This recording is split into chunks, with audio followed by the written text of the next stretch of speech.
सभी पत्रकार बंधुओं को नमस्कार। आज दिल्ली के मुख्यमंत्री ने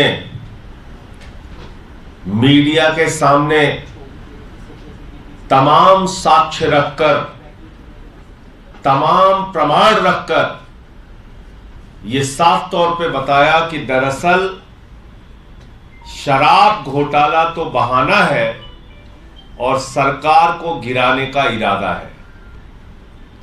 दिल्ली की सरकार को गिराने का, विधायकों को तोड़ने का, ऑपरेशन लोटस चलाने का भारतीय जनता पार्टी के और प्रधानमंत्री नरेंद्र मोदी के दिल में छुपा हुआ जो एक मकसद है पहले से, उसके लिए ये फर्जी कहानियां गढ़ी जाती है। प्रधानमंत्री को भ्रष्टाचार के खिलाफ कोई लड़ाई नहीं लड़नी। उनको डर लगता है केजरीवाल से लड़ाई लड़नी, और केजरीवाल से लड़ाई इसलिए लड़नी है कि दिल्ली की सरकार उनके आंख की किरकिरी बन गई है। एक ऐसी सरकार जो बच्चों के लिए अच्छे स्कूल बनाती है, अस्पताल बनवाती है, सड़कें बनवाती है, बिजली फ्री देती है, पानी फ्री देती है, बुजुर्गों को तीर्थ यात्रा कराती है, मां बहनों के लिए बस की यात्रा फ्री करती है। यह सरकार दिल्ली में चल कैसे रही है?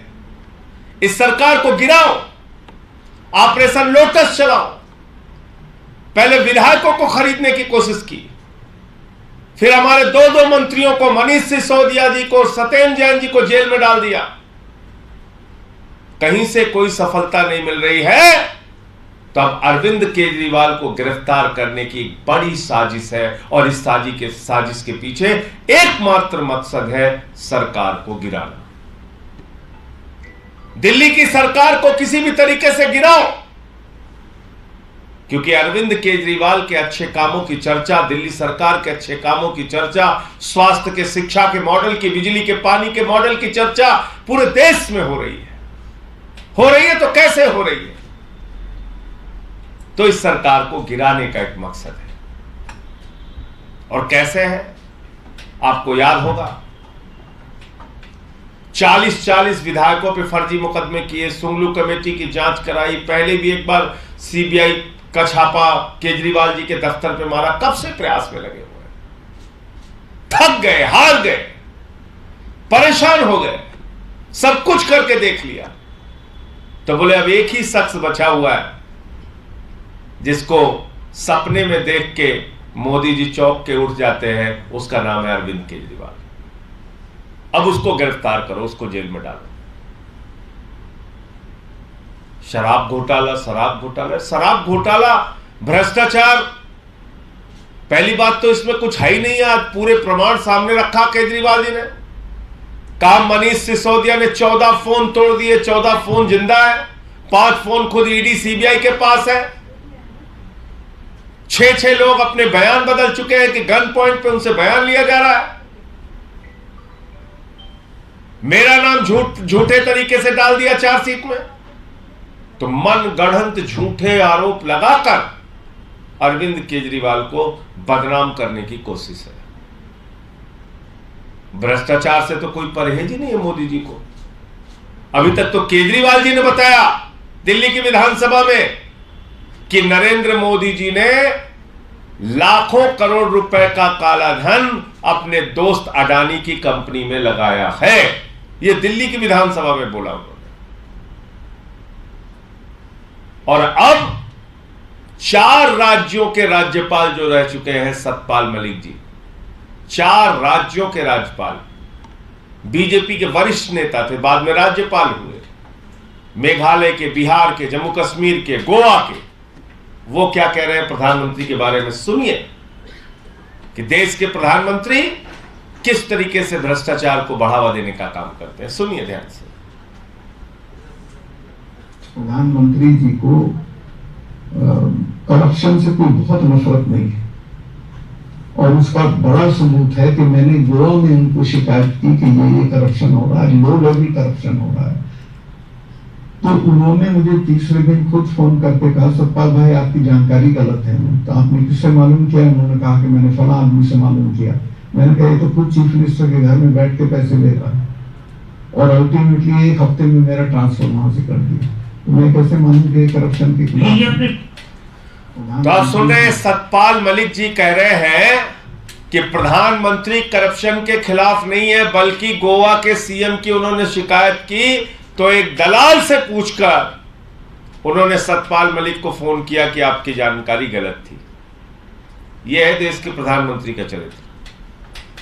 अभी तक तो हम लोग कह रहे थे ये तो 4 राज्यों के राज्यपाल जो रह चुके सतपाल मलिक जी, उनका बयान है। प्रधानमंत्री क्यों नहीं आते सामने, क्यों नहीं बताते इन आरोपों के बारे में? इसमें और आगे बयान आप सुनिएगा तो कह रहे हैं कि प्रधानमंत्री ने मुझसे एक दलाल से मिलने के लिए कहा था। ये कह रहे हैं प्रधानमंत्री, ये सतपाल मलिक जी। तो भ्रष्टाचार से तो कोई परहेज है ही नहीं। प्रधानमंत्री जी तो खुद स्वयं, इनकी सरकार और देश के प्रधानमंत्री नरेंद्र मोदी जी सर से पांव तक भ्रष्टाचार में डूबे हुए हैं। मकसद सारी विपक्षी सरकारों को परेशान करना, तोड़ना, विधायकों को खरीद फरोख्त करना, और उसी मकसद में जब दिल्ली के अंदर हर हथियार अपना के, दिल्ली में, पंजाब में हर हथियार अपना के जब फेल हो गए, तो अब अंतिम हथियार के तौर पे दिल्ली के मुख्यमंत्री, लोकप्रिय नेता और आम आदमी की उम्मीद अरविंद केजरीवाल को गिरफ्तार करने की और दिल्ली सरकार को गिराने की एक साजिश रची है। मुझे इतनी बात कहनी थी। आपका कोई प्रश्न हो तो आप पूछें। मल्लिकार्जुन खड़गे ने फोन किया था सीएम को, सर क्या बातचीत हुई, क्या सॉलिडेरिटी दिखाई है उन्होंने? देखिए, इस पूरी घटना पर कांग्रेस पार्टी के राष्ट्रीय अध्यक्ष मल्लिकार्जुन खड़गे जी ने कल वार्ता की थी दिल्ली के मुख्यमंत्री से, और उन्होंने अपना समर्थन इस पूरे मामले में जताया है कि वो इस घटना में दिल्ली के मुख्यमंत्री के साथ खड़े हैं। अन्य कई नेताओं की बताया जा रहा है, विपक्षी नेताओं की कॉल है, किन नेताओं ने समर्थन दिया इस मुद्दे पर? बिहार के मुख्यमंत्री जी का भी बयान सामने आया है, वहाँ के उप मुख्यमंत्री जी का भी बयान सामने आया है, दूसरे अन्य नेता भी संपर्क कर रहे हैं, अपनी बातें रख रहे हैं। सवाल ये है कि ये अगर ये रवैया होगा कि जो हमारे खिलाफ बोलेगा, जो मोदी जी के भ्रष्टाचार को उजागर करेगा, जो उनकी सरकार के भ्रष्टाचार को उजागर करेगा, उसको पकड़ो, उसको जेल में डालो, उसको गिरफ्तार करो, तो इसका तो कोई अंत ही नहीं है।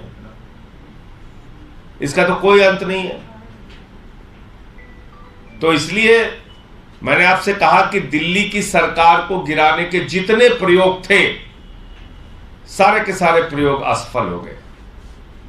ये अंतिम प्रयोग केजरीवाल जी को गिरफ्तार करके वो लोग करना चाहते हैं, क्योंकि दिल्ली की सरकार उनके नाक के नीचे जो बैठी हुई है वो उनके आंख की किरकिरी बन गई है। यह पूरा मामला। धन्यवाद। आपको क्या लगता है कि विपक्षी दल जो एकजुट हो रही है बीजेपी के खिलाफ 2024 के लिए है, प्रधानमंत्री के खिलाफ है, या फिर एजेंसियों का? अभी जो मुद्दे हैं सामने आते हैं अलग अलग मुद्दों पे, जैसे पार्लियामेंट के अंदर मोदी अडानी के घोटाले पर जेपीसी की मांग को लेकर सारे विपक्षी दलों की एकजुटता रही, जेपीसी की मांग हम लोग करते रहे। ऐसे जो मामले होते हैं जिसमें उत्पीड़न की कार्रवाई बेबुनियाद तरीके से होती है, उसमें एकजुटता सामने रहती है। बाकी अभी चुनावी दृष्टिकोण से जब कोई बात आगे बढ़ेगी तो आपको बताएंगे।